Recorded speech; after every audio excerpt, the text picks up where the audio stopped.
The stars looked peaceful from the bridge of the indomitable spirit. Captain Haiyan Wu had made this journey 47 times before. The route between Earth and the Valorian mining colonies was simple and safe. His small cargo ship carried nothing valuable, just food supplies and medical equipment for the miners working in the asteroid belt. Haiyan Wu liked his crew. They were good people. Ji Wu, his navigator, was getting married next month on Mars. The young man spent every break talking about wedding plans and showing pictures of his future husband. Tae Yang, the engineer, was quiet but skilled. He could fix anything with spare parts and patience.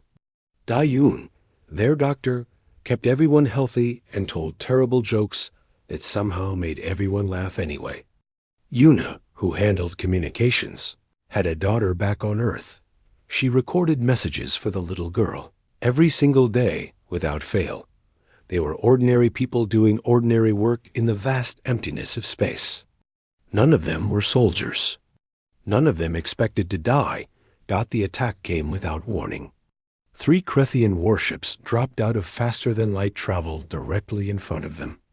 Haiyan Wu barely had time to register their presence before the first weapons fired. The Krethians were one of the most powerful military species in the Galactic Council. Their ships were built for war, covered in heavy armor and bristling with weapons. The indomitable spirit was a cargo hauler with minimal shields and no weapons at all. Haiyan Wu shouted for everyone to brace as the first blast hit. The bridge exploded in sparks and flame. He heard Ji Wu scream, then nothing. The young navigator died instantly when the control panel exploded in his face. Yuna was thrown across the room. She hit the wall hard and stopped moving. Through the chaos and smoke, Haiyan Wu managed to activate the distress beacon. His fingers were shaking. The ship shuddered under another impact. He could hear Tae Yang shouting from the engine room, trying desperately to get more power to the shields. It was useless. The Krethian weapons were designed to punch through military armor. Against a civilian ship, they were like hammers hitting paper. Dayun's voice came through the intercom. She was crying. "I'm going to the escape pods. Haiyan Wu, you need to abandon ship right now." He wanted to. Every instinct screamed at him to run. But someone had to keep broadcasting their position. Someone had to make sure rescue ships would find them. He told Dayun to go, to save herself. He heard her pod launch just before another blast tore through the ship's midsection. The engine room went silent. Tae Yang stopped shouting. Haiyan Wu knew what that meant. The Krethian ships stopped firing. They had accomplished whatever they came to do. They simply left, disappearing back into faster-than-light travel without a single communication. No demands, no explanation, no mercy. They came, they killed, and they left. Haiyan Wu was trapped in what remained of the bridge. The door was jammed, twisted metal blocking his escape. Life support was failing. He could see stars through the holes in the hull. His suit would keep him alive for a while, but not forever. Not long enough for rescue to arrive. He activated his neural implant and started recording. If he was going to die out here, someone needed to know what happened. He documented everything. The attack, the lack of warning, the deaths of his crew. He talked about Ji Wu's wedding plans that would never happen. About Yuna's daughter who would grow up without a mother. About Tae Yang's dedication and Dayun's kindness. Then he recorded a message for his own family. His wife, his 2 sons. He told them he loved them. He told them not to be sad, that he died doing the job he loved with people he respected. He told them space was dangerous and beautiful, and worth exploring despite the risks. On the 3rd day, his air started running out. His last words were not angry or afraid. He simply said, "I hope this means something. I hope they understand what they started." The rescue ships arrived 6 hours too late. They found the wreckage of the indomitable spirit spread across thousands of kilometers. They found bodies. They found Dayun's escape pod, her oxygen depleted, her face peaceful as if she was sleeping. They found Haiyan Wu's recording in the ship's damaged computer core. The recording was sent back to Earth. Within hours, everyone knew what happened. The news spread across all human colonies. 5 ordinary people murdered, without cause or warning, by a species that was supposed to be their ally in the Galactic Council. Earth's government demanded answers. The Krethian response was cold and dismissive. The cargo ship had been in restricted space. It was a territorial issue. Accidents happen. They offered money as compensation, the same amount they would pay for damaged cargo. 5 human lives were worth the same as broken equipment in Krethian calculation. The Galactic Council called for calm. They urged Earth to accept mediation. War between species was rare and terrible. Surely this could be resolved through diplomacy and compromise. Reasonable beings could find peaceful solutions. Earth's ambassador to the Council was a man named J. Haiyan. He had spent 30 years in diplomatic service, building relationships with dozens of alien species. He was known for being patient, thoughtful, and fair. He listened to the Council's arguments for peace. He considered their points carefully. Then he said one word. No. The Council chamber fell silent. Ji Haiyan continued speaking, his voice steady and calm. Earth rejected the Krethian payment. Earth withdrew from the Council's jurisdiction regarding this matter. Earth demanded that the 3 Krethian ship commanders who murdered the crew of the Indomitable Spirit be surrendered for trial. If the Krethians refused, a state of war would exist between humanity and the Krethian Dominion. Several alien diplomats actually laughed. War? Humanity declaring war on the Krethians? It was absurd. The Krethians had 600 warships. Humans had 23. The Krethians controlled multiple star systems and had been perfecting military tactics for 5,000 years. Humans had barely been in space for 2 centuries, and their last war was almost 100 years ago. It would not be a war. It would be a massacre. And the humans would be the victims. J. Haiyan listened to their laughter without expression. When the chamber finally quieted, he spoke one more time.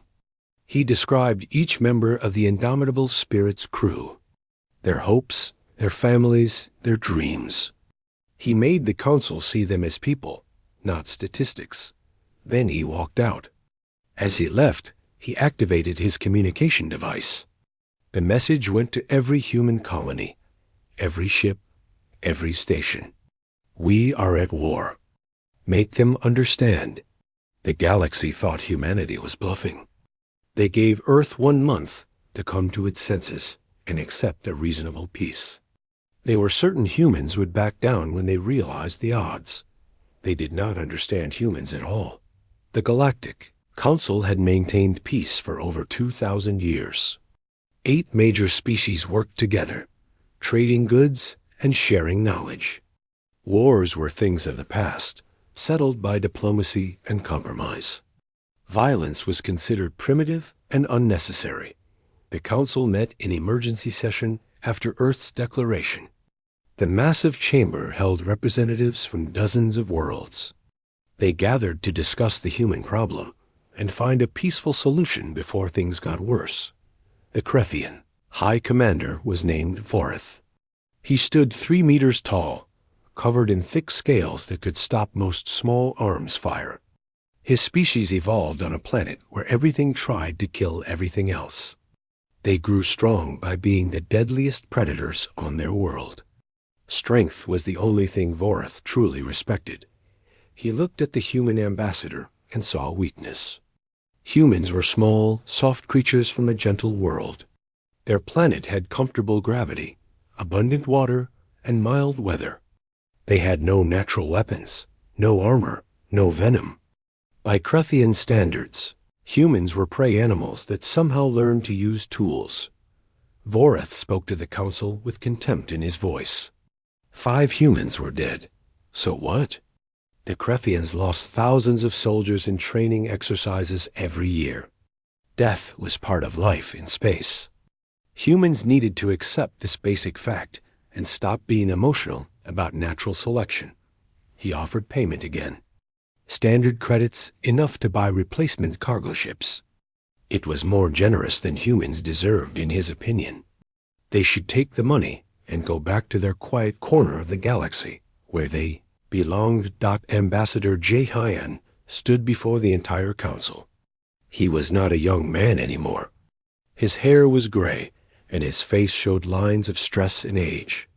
But his eyes were steady as he faced beings from worlds humanity had only known for a few generations.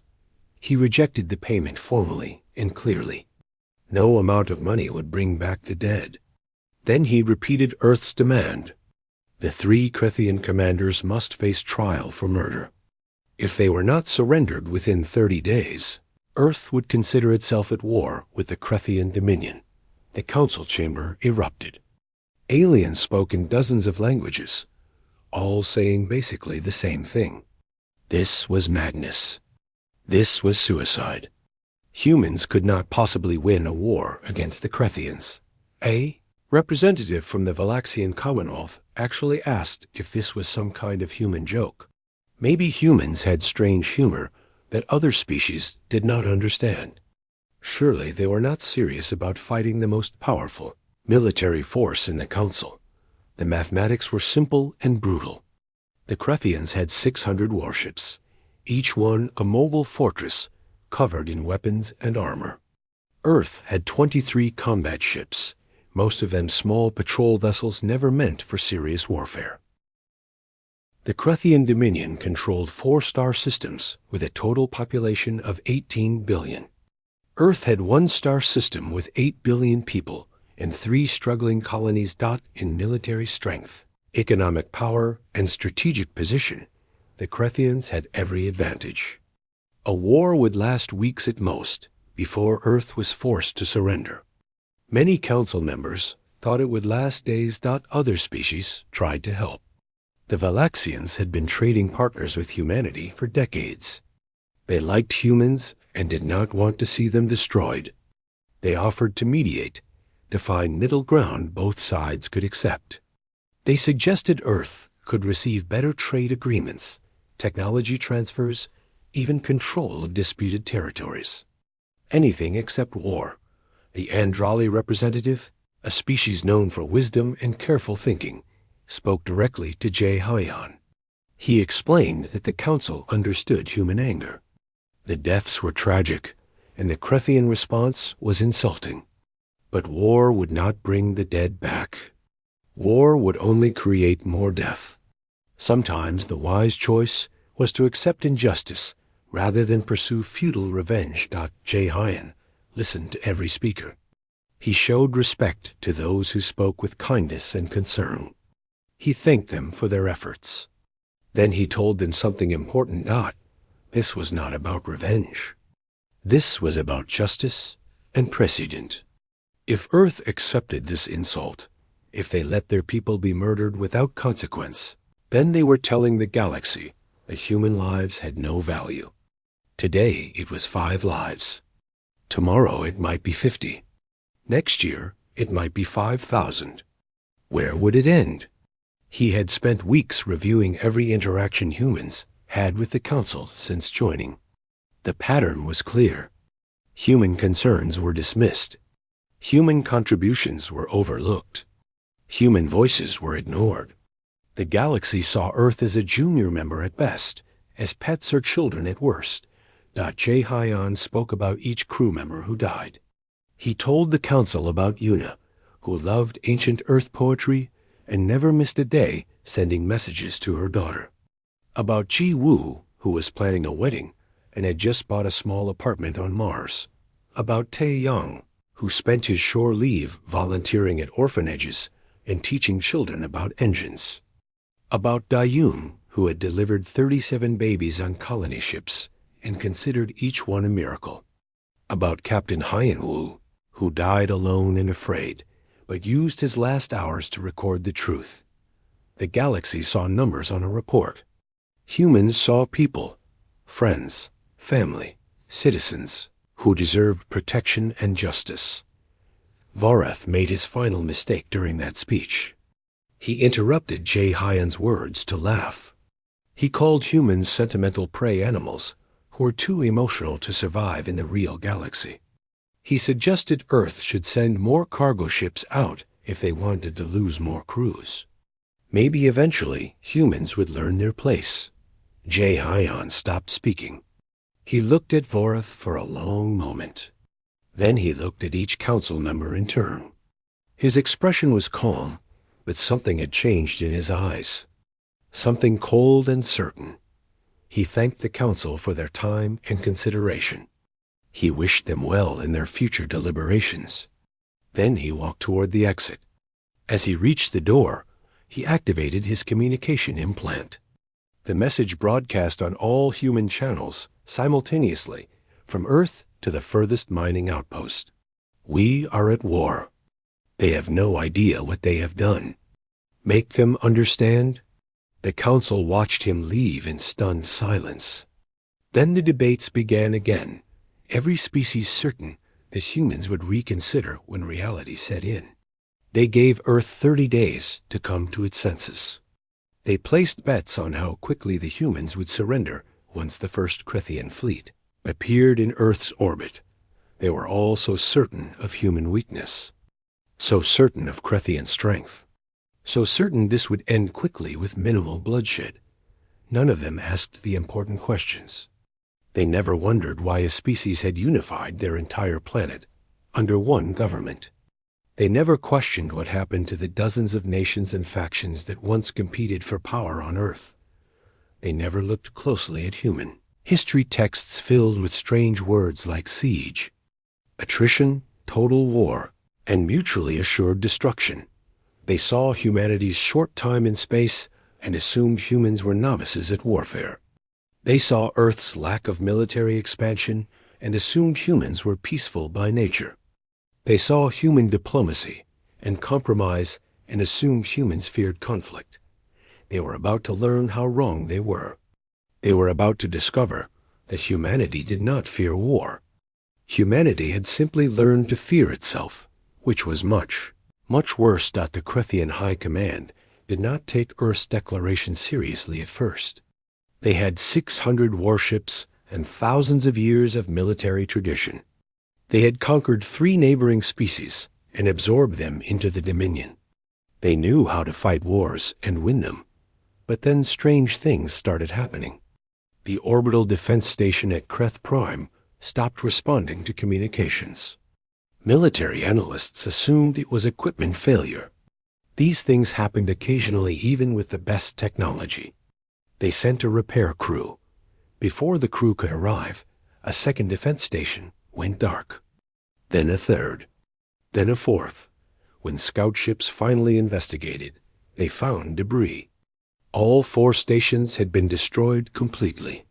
Their reactors had been overloaded from inside, creating massive explosions that left almost nothing behind. The crews were all dead, killed before they could send any warning or distress signal. Someone had infiltrated 4 separate military installations, sabotaged their reactors, and escaped without being detected. The Krethian military leadership had no idea how this was possible. Their security was considered the best in the galaxy. Admiral Sun Yi commanded the UENS Horizon, humanity's newest warship. Unlike other human vessels, this one had not been built for Galactic Council inspection. It was constructed in complete secrecy deep in the asteroid belt, using every hard lesson humanity learned from 5,000 years of killing each other. The ship did not look impressive by Council standards. It was smaller than most Krethian vessels and carried no heavy weapons. But it had something else, something the galaxy had never seen before.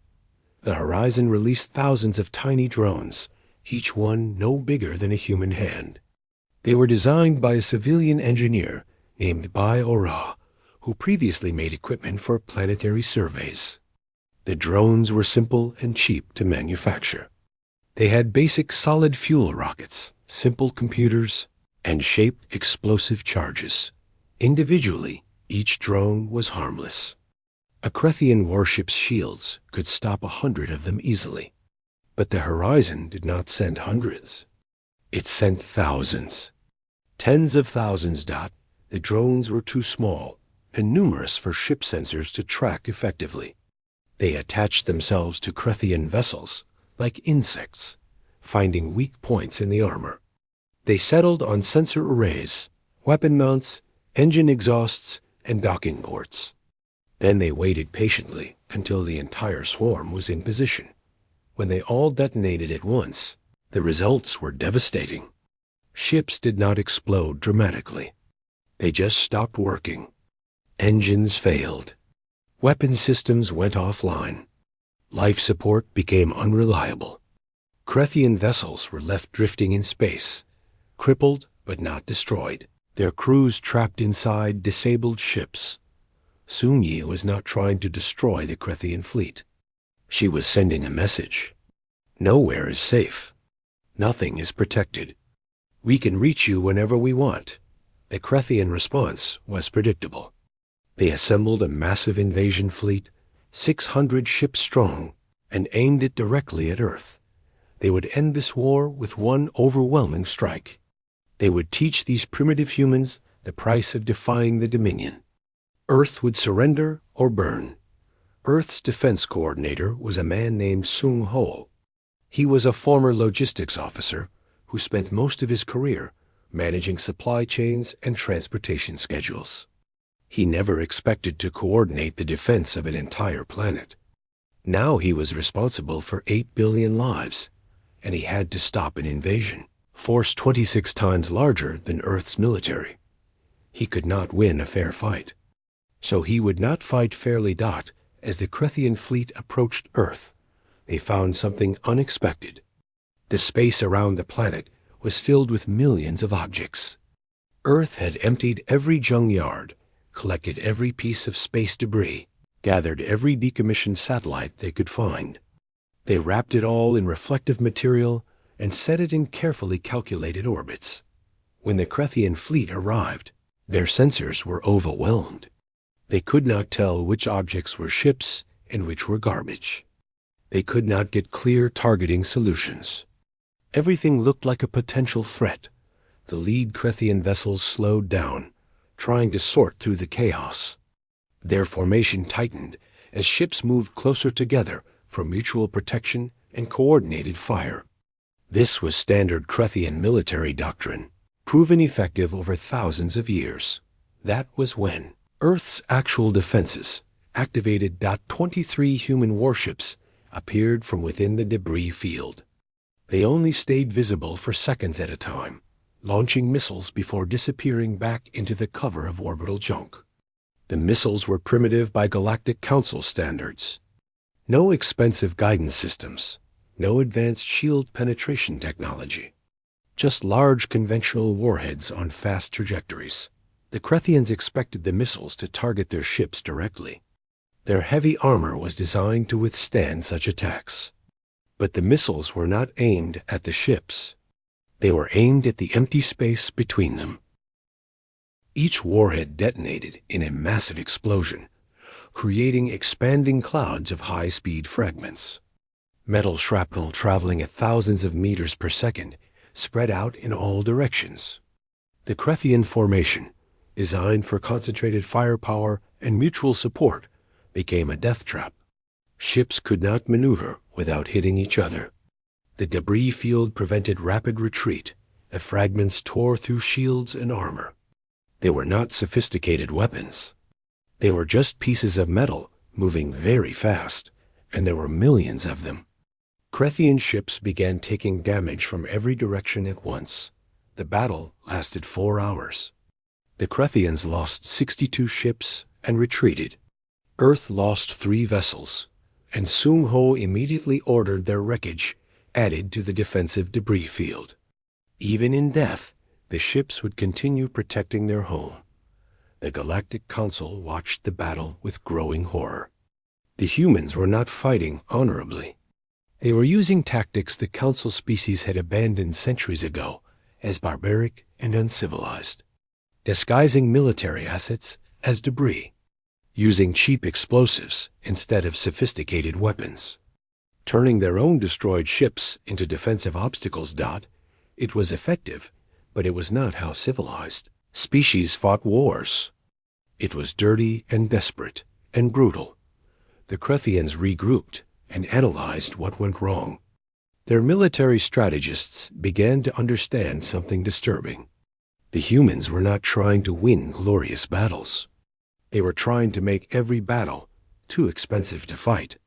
They were turning space combat into a grinding, exhausting struggle where the Krethians would lose ships and personnel for every small advance. The Krethian High Command decided on a new strategy. They declared total war against humanity. No more limited engagements. They would gather their full military might and destroy Earth completely. Every human colony would be occupied. The species would be broken as a warning to others who might challenge Krethian power. The human response was delivered by Captain Mi-Sun, commander of a small stealth ship called Whisper. She managed to infiltrate every Krethian communication channel simultaneously. Her message was broadcast across the entire Dominion. Every Krethian citizen, every soldier, every commander heard her words at the same time. You want total war? Be careful. We invented it. Most Krethians did not understand what she meant. How could humans invent total war? War was war. You fought, you won or lost, and then it was over. That was how the galaxy had always worked. But a few Krethian scholars began researching human history. What they found disturbed them deeply.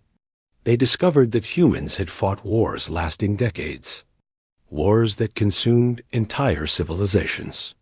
Wars where soldiers deliberately targeted civilians, destroyed food supplies, poisoned water, and burned cities to ashes. Humans had invented weapons so terrible that they made rules against using them, then broke those rules when desperate enough. They had nearly destroyed themselves several times through sheer violence and hatred, and then they stopped.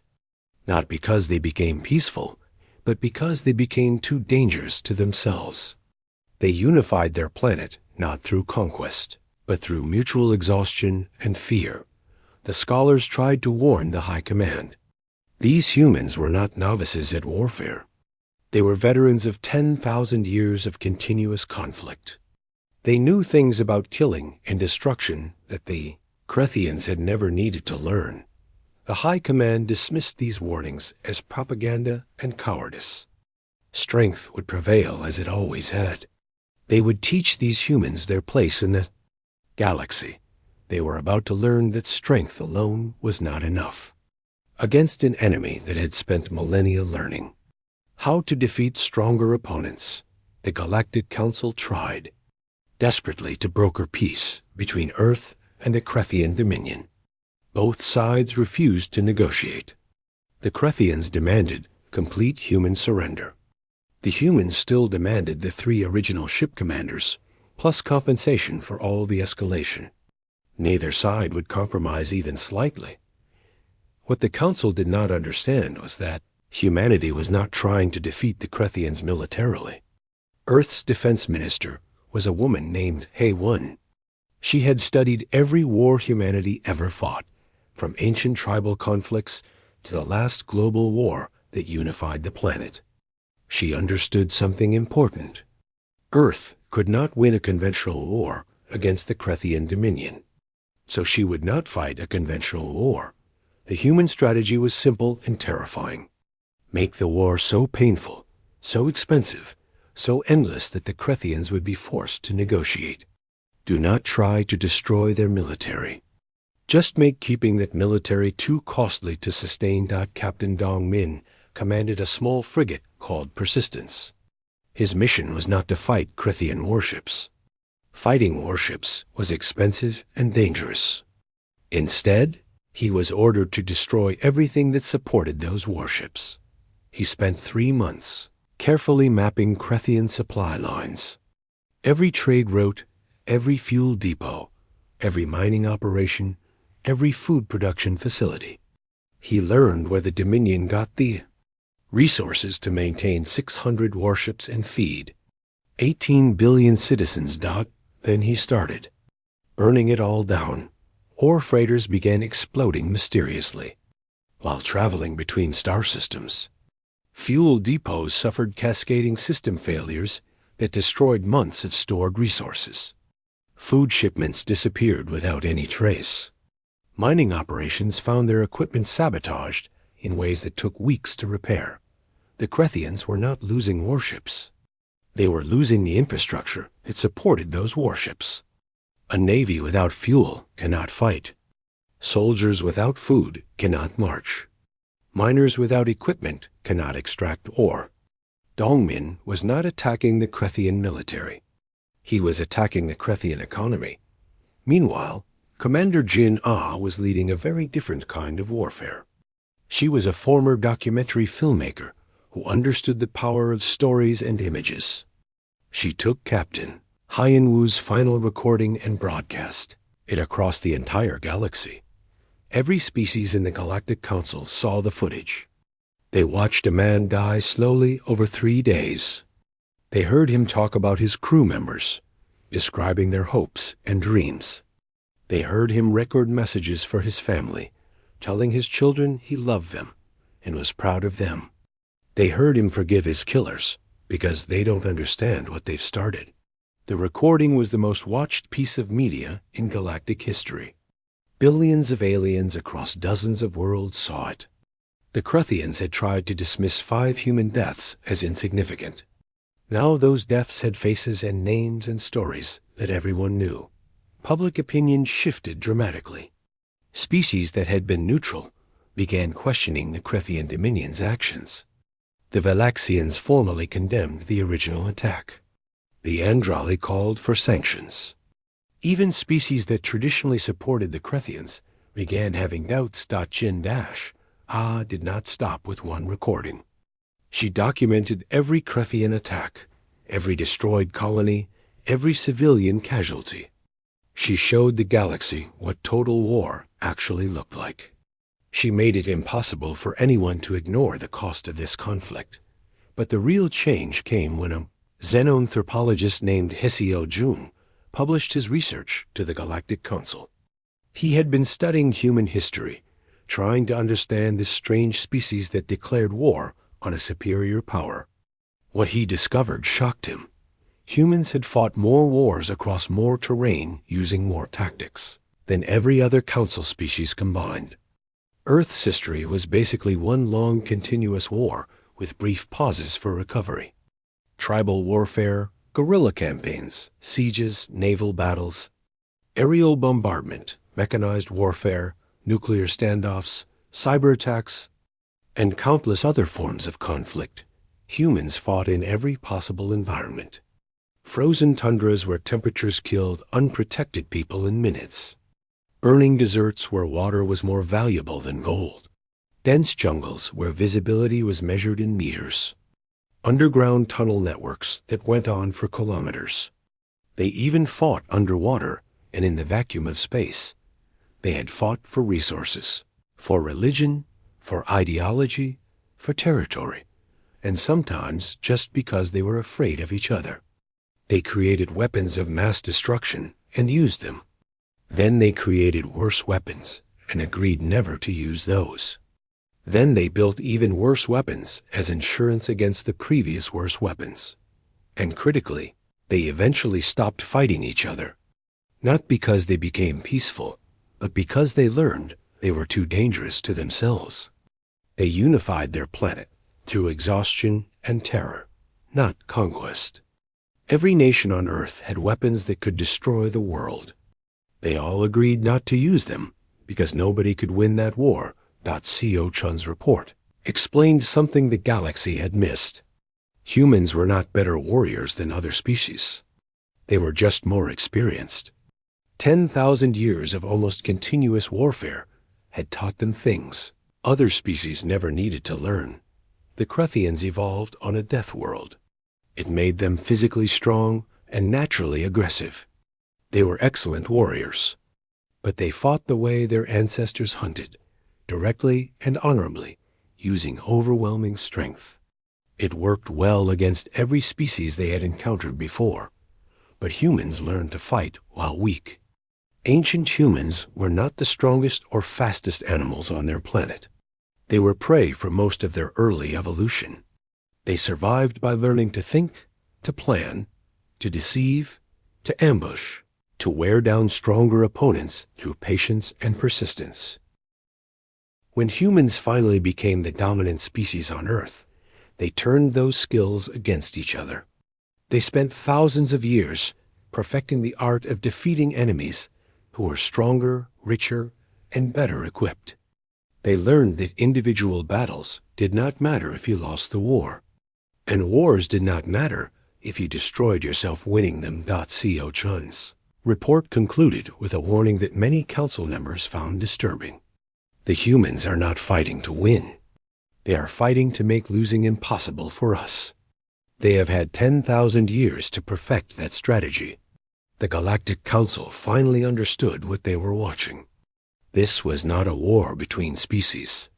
This was a masterclass in asymmetric warfare being taught by a species that literally wrote the book on the subject. The Krethian High Command read Co. Chun's report and dismissed it as enemy propaganda. They would prove that human cunning meant nothing against Krethian strength and discipline.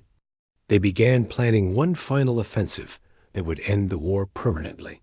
Deep in the Kuiper Belt, far beyond Earth's defensive perimeter, an engineer named Yunji was working on a secret project. She had spent 6 months converting a massive ice asteroid into something else entirely. Something that terrified even the humans who authorized its construction. It was humanity's insurance policy. The same kind of weapon that prevented Earth's nations from destroying each other during the darkest days of their history. Mutually assured destruction, adapted for interstellar warfare. The Krethians were planning to destroy Earth completely. Yunji was making sure that if Earth died, the Krethian homeworld would die exactly 12 hours later. Some human leaders questioned the morality of building such a weapon. Hei-Wan's response was simple and cold. Morality is a luxury we can afford after we survive. Right now, survival is all that matters. The galaxy was about to learn that humanity's greatest weapon was not their technology or their tactics. It was their absolute willingness to pay any price, make any sacrifice, and cross any line to protect their own. They had nearly destroyed themselves several times learning that lesson. Now they were prepared to teach it to the Krethians. The war entered its 8th month. The Krethian Dominion still had superior numbers and military strength, but their advantages were disappearing. Every supply convoy needed armed escorts now. Every installation required constant defense. The territory they controlled was becoming impossible to govern properly. Meanwhile, Earth's entire economy had shifted to support the war effort.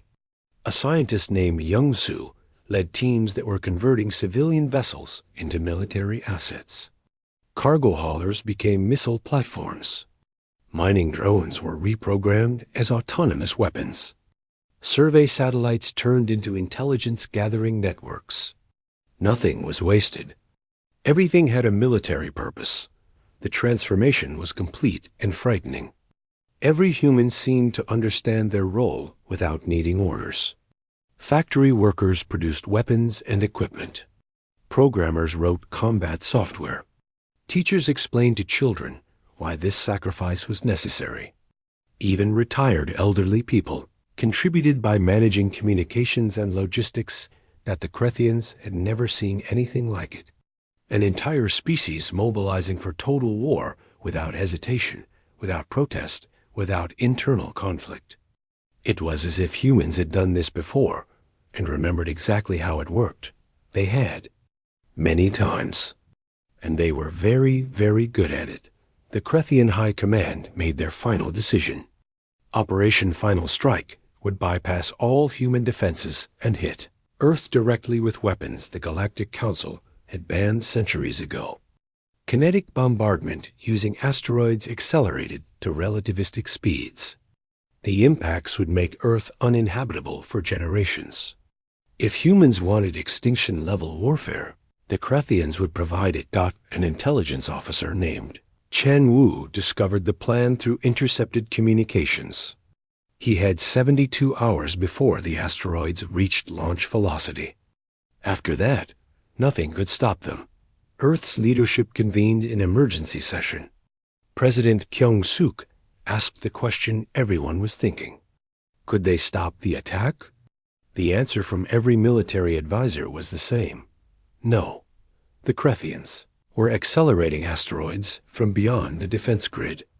By the time human ships could intercept, the bombardment would already be on its way to Earth. 8 billion people were going to die, and there was nothing anyone could do to prevent it, except one thing. Deep in the Kuiper Belt, engineer Yoon-ji activated the weapon she had been building for 6 months. A massive ice asteroid began, accelerating toward Kreth Prime. It was larger than the Krethian bombardment. Weapons and would arrive 12 hours after Earth was destroyed. Chan Wu personally delivered humanity's final message to Commander Vorth.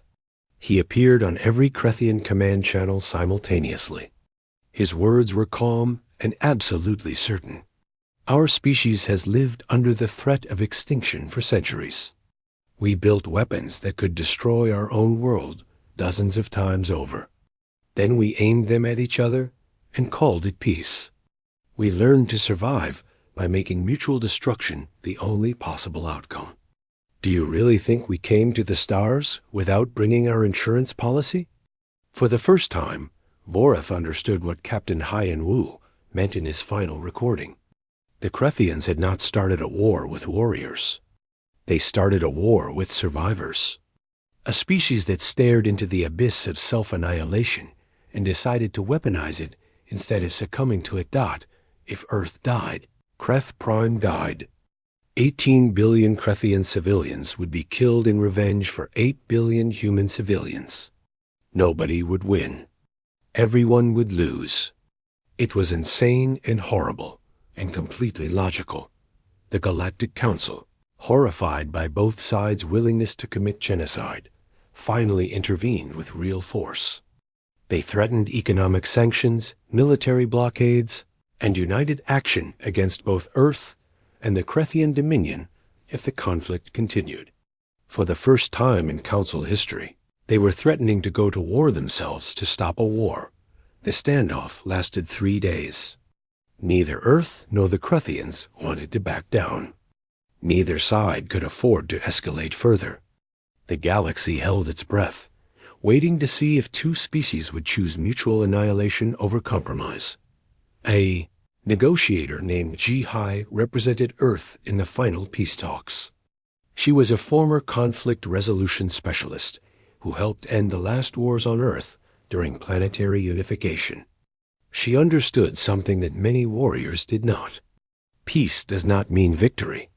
Peace means finding terms both sides can live with, even if neither side is happy. The treaty took 2 weeks to negotiate. Every word was argued over. Every clause was examined from every angle.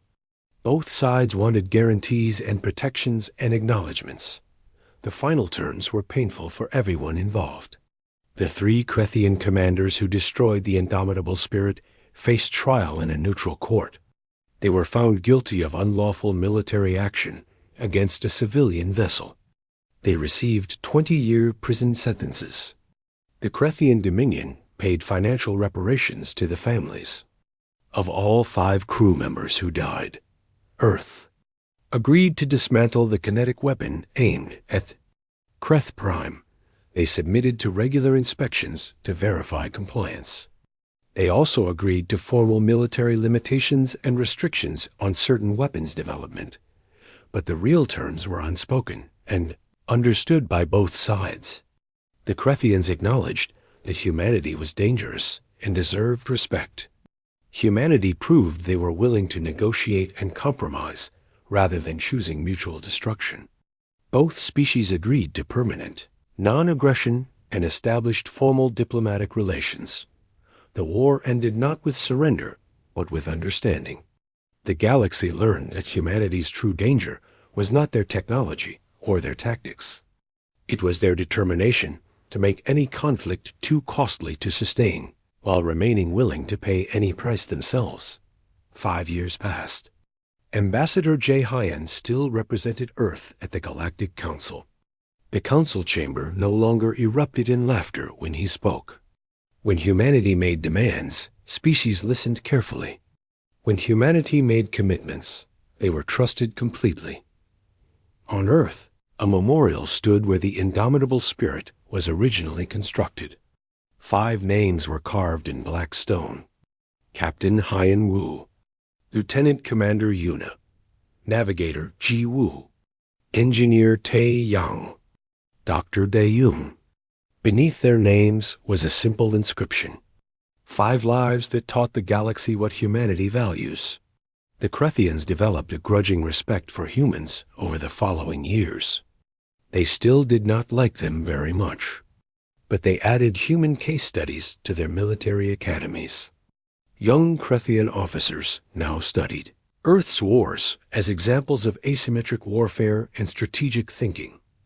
A young officer named Tae Hyan, who joined Earth's military during the war, now served on humanity's first joint patrol ship with Krethian crew members.